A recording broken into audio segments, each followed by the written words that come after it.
Welcome to the Empowered Healers podcast. This is not just content, it is a living transmission for the ones who remember. In today's ceremonial episode, I want to speak to the woman who walks between worlds, the one who has lived lifetimes carrying sacred medicine, the one who hears the calls, not from Instagram, but from her bloodline, her bones, and the stars. So welcome, welcome, welcome. I am Songbird Grandmother, and I will be your master of ceremony today as we go deeper into this very powerful topic of she who walks between worlds. So if you're hearing this message, that means that you are not only an empowered healer, but you are a woman who walks in between the physical reality and the spiritual reality. And let me tell you, that is not always an easy task. To walk between worlds means that you have to have one foot in the spirit world and one foot in the material world.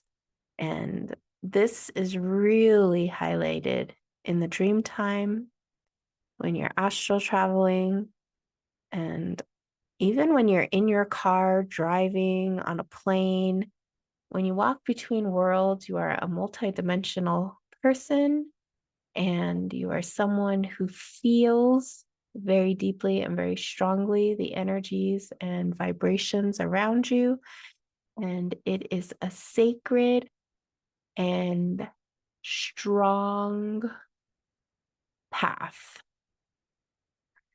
So first we'll talk about what is an empowered healer. So for years and years and years, when I first started my path, there was so much emphasis on the broken healer, the wounded healer, the healer who has been through every storm in life and has somehow been able to still find their calling and purpose and mission and help others. But the emphasis really is on the wounded, because when you are a wounded healer, it really shows. And every wounded healer I have ever met, their wounds shine and they can have extraordinary healing gifts, psychic gifts, spiritual blessings. But the karma of a healer can be very strong and very heavy.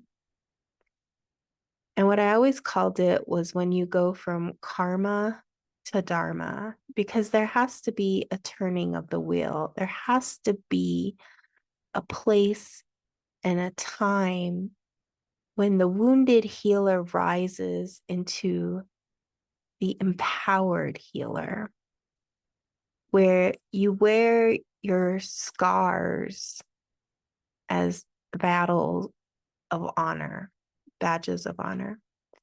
You've been through the battles of time and space, and you may have scars, and you may tattoo those scars and cover them, but you will always have those badges of honor.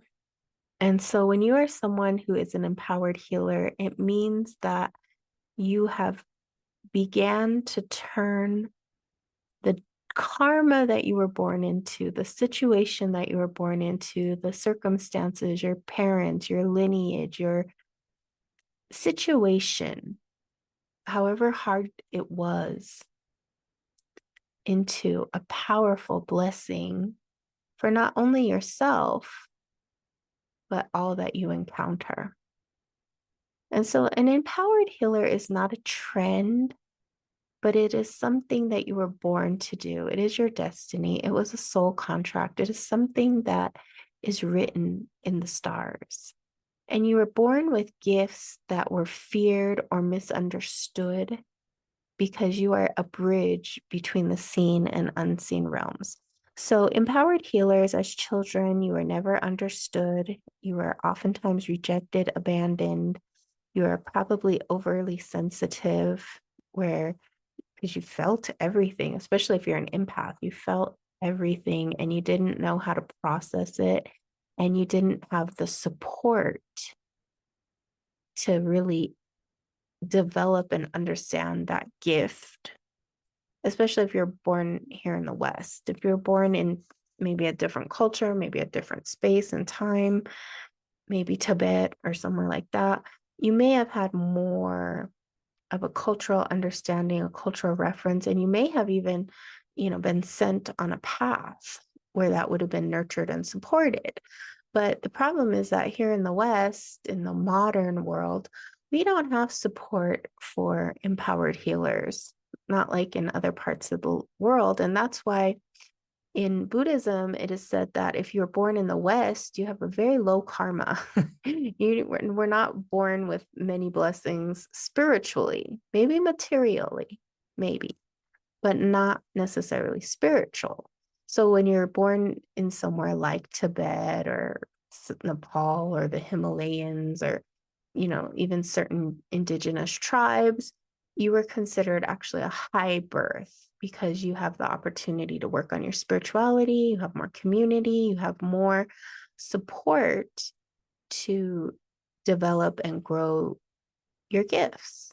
And you are highly revered and respected. You're not considered a lowlife, a weirdo, somebody with mental health issues. You're not considered those things because people know and recognize that that's a gift, and people actually really seek people with gifts such as psychic gifts, spiritual gifts, empath gifts. Those are revered. And in the ancient ways, those have always been revered because it wasn't everybody who was the prophet. Not everybody was the shaman. Not everybody was the medicine person. That was a special sacred calling. And it was known and understood that these people who are the empowered healers, as I call them, are bridges between the seen and unseen realms. So we have to remember that the wounded healer is actually a modern concept. And I know there's like Greek mythology around Chiron and that whole mythology around his wounds and that the wounded healer aspects, even in astrology. But if we really go deeper back, very to the ancient roots of humanity, there was no concept of that. That is a modern day concept. It is not something that, if we go into the ancient world, we will see, because these people who were recognized as the visionaries, as the healers, were not treated horribly. And that's just something to think about. There was a time before the wounds that you, as an empowered healer, were honored, were respected, were revered. And as the times change, that's the tide that has to turn. Because if we don't respect our healers, what is the future of humanity? If you don't respect those who are here to uplift humanity, where is humanity going? Because if we had no empaths, if we had no psychics, if we had no visionaries, if we had nobody who was connected to the unseen spirit world, what would our connection to spirit be? And that's the question, is if the empowered healer doesn't exist, who will love humanity? Who will heal humanity? Who will help those who are living in the trenches of darkness rise into the light? Who will do the shadow work to heal and clear and elevate. And that's really what the empowered healer is.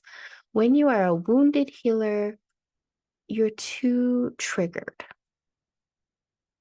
There are too many shadows trying to cast light. And it doesn't mean that if you have a lot of wounds and you have healing gifts, you shouldn't pursue your healing path. But it means that you have to work that much harder to get it together, to really get it together. Because if you don't step on your path and you don't walk your path and you don't do the work necessary to help others, your destiny will never be fulfilled and you'll never turn that wheel from karma to dharma. And the thing about it is that you, as an empowered healer, are not in mainstream society. You're never going to fit in. It's not the trend. You cannot mimic culture. You have to midwife it back into reality, back into balance in your own way, because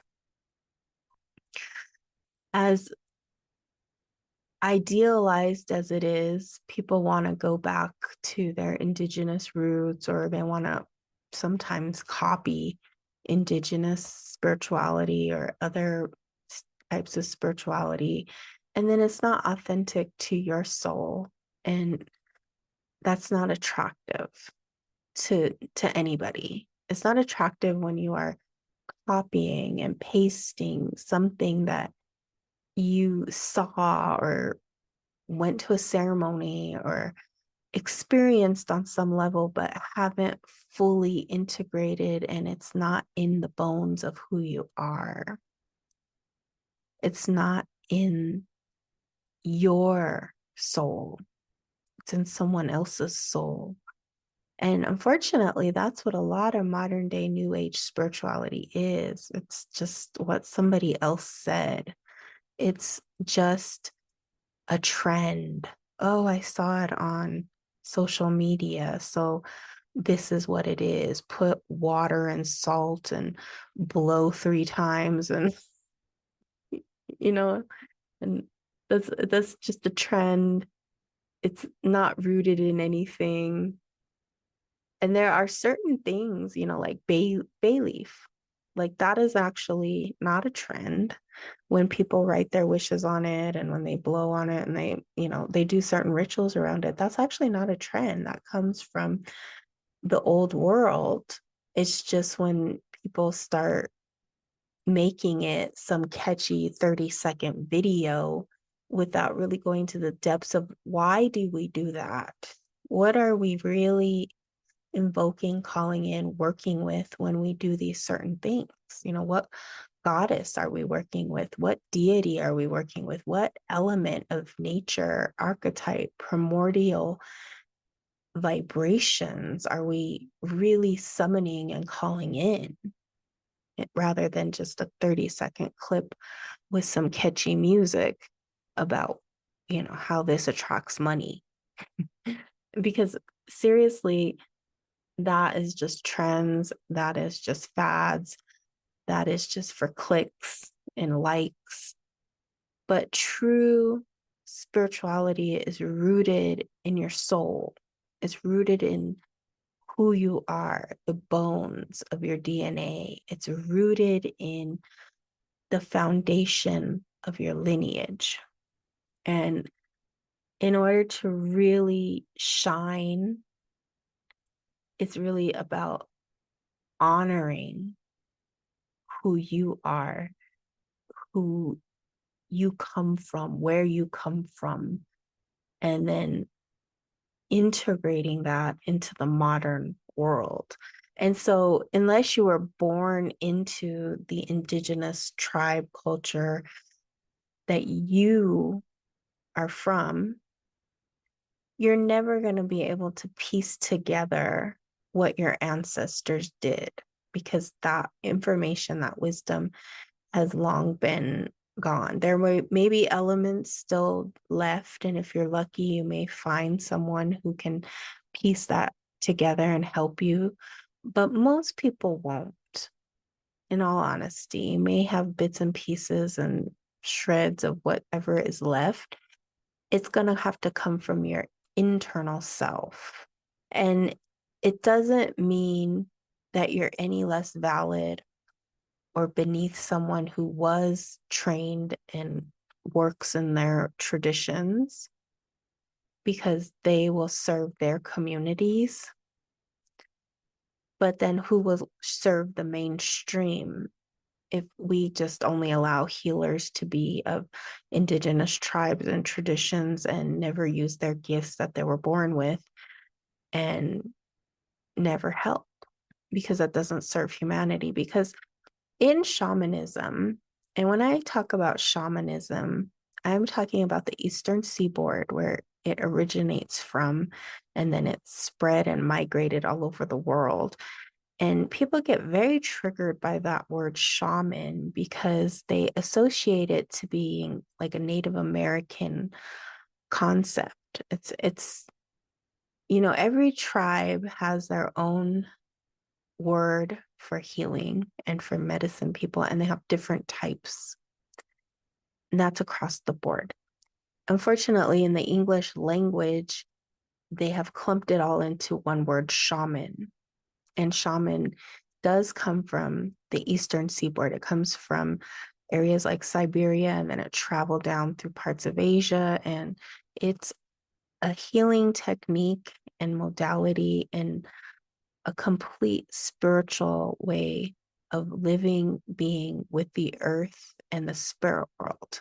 And it is the oldest spirituality in the world. So if we go into most indigenous tribes all over the world, we will find common aspects that all point to the reverence of Mother Earth and the healing aspects of the spirit and the spirit world. And so when we say shamanism, we're not talking about, a specific culture or tribe, unless you have that name. Like in Korea, it's called a mudang, right? And that is the traditional female shaman who goes down a traditional path to learn the traditions, cultures, ceremonies, stories, and works with the deities of the ancient world. And that is one form. And then we can go into parts of Africa, we can go to Asia, we can go to, the indigenous tribes of America. We can go all over the world and find remnants and threads of how this operates. Different names, different deities, different, Earth is so wide and vast. There's so many different spirits. So when we think about the ancient world, we have to think of the foundations. And see, here in America, most foundations have been stripped. They have been taken and they have been abused and they have been chopped up into pieces and they have been, spread all over and they are been divided. But ultimately, if you're somebody who walks with nature and heals with nature and has gifts to connect to the unseen realms, then in some way, shape, and form, you are practicing the old ways. You are practicing and partaking in one of the oldest traditions of the world, and that is the gift. And so when you walk with this power, it is beyond any kind of trend, it is beyond any kind of theory. It is a personal walk with the great mystery and all of creation. And it looks different for every single person, but there are basic protocols that every spiritual being walks with. So if you're an empowered healer, through these podcasts, the next series is going to be about spiritual protocols. What are they? Because in order to be an empowered healer, you have to know the basics. If you don't even know the basics, that's where people get it wrong. They want to move into the more advanced without even knowing the basics, and then your whole foundation crumbles. So, going back to this topic of the empowered healers and she who walks between worlds, is the first thing you have to know is what is the difference between healers with ancient lineages versus the performative new age? It's very simple. Someone who just walks with an ancient lineage has no need to show. They have no need to show it off. They have no entertainment value. I mean, some people, a lot of shamans do. They're very artistic, they're performance based, they're actors, actresses, that's not uncommon. But when someone is dressed like a clown or in a bunch of regalia feathers and it's not a ceremony or a powwow, or someone is wanting the attention on themselves, that is usually more of a performance. And if they are very charismatic and charming and they have to like do tricks, then you would just obviously know, right? And sometimes in this modern age, it's very hard to find the difference because it's very polished, it looks good, it sounds good. You may have like aha moments, but ultimately, when somebody just has it, it's just very normal. It doesn't look flashy or showy, but it's true and deep. And when someone is really walking in integrity versus extraction, their actions will meet their words every single time. That's like the basics of humanity. If somebody's actions and words are not matching, there's a problem. But actions speak louder than words, and integrity shows. Somebody with integrity will come on time. They won't, you know, take your money and run. They will answer your questions. They will honor their commitments. They will say and do in alignment. And when you start seeing that go off, then there's something off. It's like one time I was talking to a client and she's like, well, every time I book a session with you, you're, of course, on time, you're ready, and I get so much out of it. And then she was telling me about how she had met other healers who never showed up on time, were constantly canceling appointments. They still owed her sessions. She can't get them on the phone. And those are all red flags. Those are not people that you should be working with. They don't have a booking system because what they say and what they do are not in alignment. And of course, there is, the rare emergency, or you have to schedule, or you went overtime, or something like that. But when you really walk with integrity, you're very responsible and you carry that responsibility with depth, with honor. And that's the stuff you have to look for when you're looking for teachers, when you're looking for advice, when you're looking for mentorship, when you're looking for beyond what you can do. You have to look at, is this person walking in integrity, or are they walking in show? Are they walking in lies, telling you, sweet talking you, that kind of thing? So your walk has to match your wisdom. And that's why discernment is everything on this path. And these are not skills that you learn.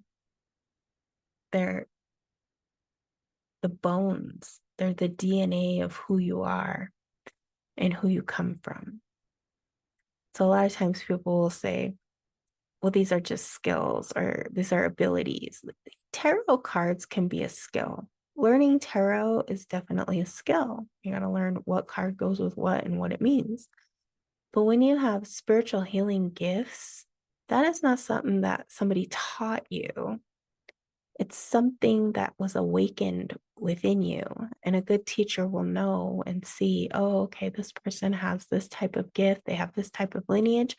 This would be the best path for them. This is the best place. They should look in this direction. We'll do some journeys. We'll go inside. We'll do some meditations. We'll open that power and allow that power to come out into the world. So when you have skills, you can learn it. You can learn how to cook. But what distinguishes a really good cook from a chef? Not just the skill, but the heart. I know you know what I'm talking about. You know how grandma, maybe some of you will know what I'm talking about, when you had a grandma cooking, if you had a really good grandmother who could cook, and she put all her love and all her years of experience and her grandmother's wisdom and their grandmother's wisdom. Some of you will have recipes from your great great grandmother, and you remember like your grandma cooking that or your mom cooking that, and the love. And oh my gosh, even if you tried to replicate that dish, it just didn't have that same flavor. That's the same thing, is that when you're a really good healer, you don't only have the skills, techniques, knows the protocols, but you have the flavor. And people will go to other healers, they'll go here, there, and everywhere, but they won't get that flavor. And that's what every healer masters, is that signature, that finesse. It's that little something, something that you possess within your soul that once awakened and activated, it has a flavor, it has a sound, it has a smell, it has a ring, and it resonates. And when you have trauma, oftentimes that, when it's healed and you become the empowered healer, it becomes the gateway into your medicine, because the trauma can either do two things. It can empower you or it can disempower you. It can make you stronger and call upon strong spiritual forces that will carry you through anything and everything. And then you become like a warrior and you share that warrior spirit. Or you become the victim, you blame, you shame, you guilt, you always use that. And unfortunately, in the spiritual realms, when you carry a lot of traumas, it creates holes in your auric field, and then it can, unfortunately, leave you open to possession of negative forces, of what people call evil or demonic or trickster spirits. And that is a very real thing. And so when you are someone who is sensitive and you do have powerful gifts, trauma becomes something you must heal. And there's so many levels to trauma. There's personal trauma, there's ancestral trauma, there is physical, mental, spiritual, emotional trauma. There is a lot of trauma. And the more traumatic you are, typically the more controlling you are as well. And healing may be more difficult because you may be more stubborn and set in your ways. And this is why when you are wanting to develop your gifts, it's a lifetime commitment. It's a commitment to remember who you are, and to open the gateway to healing is to really call in your ancestors, to heal your bloodline, and to remember that your ancestors are not behind you. They are walking with you. They are within you. They are in your bones. They are the nose that you have, the eyes that you have, the mouth that you have, the way you carry yourself. Those are all your ancestors. I think a lot of people, when they look at an ancient path, they see a lot of offerings. They see this, they see protocols, they see rituals, they see all of the outer parts, forgetting that those are just outer parts. The most powerful part is you, the internal, the blood, the respect, the love that you have for who you are and where you come from. And really, right now, you're needed because the world is shifting. It is shifting into prophecy and purification. It is shifting into a reality of awakening the truth and the depth of who you are, or losing the truth and the depth of who you are, succumbing. And that's very powerful because humanity right now is at a very big crossroads. And the way that we go in this crossroad depends upon those who choose humanity over fear, love over fear, unity over division, and to remember the next 7 generations. Empowered healers are here to bring the world into the old, out of the old, the death, the decay, into the new. And that is not going to be an easy task because it requires you putting more focus on rebuilding and building the new instead of grieving and holding on to the old. There is division and destruction everywhere, but creation is soft. It's not loud. It's the flower blooming overnight.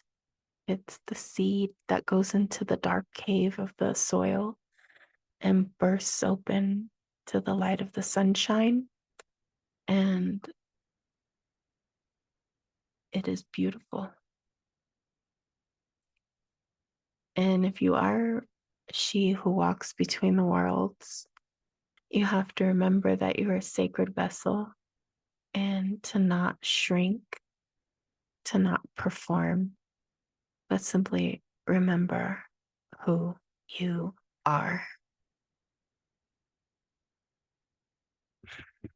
So if this message stirred the deepest part of you, then your path is calling. You don't need another course. It's time for ceremony. And you can book a private session with me when you're ready to walk in truth. The threshold is open and it's up to you to walk through the door. So thank you for joining me today on this special episode.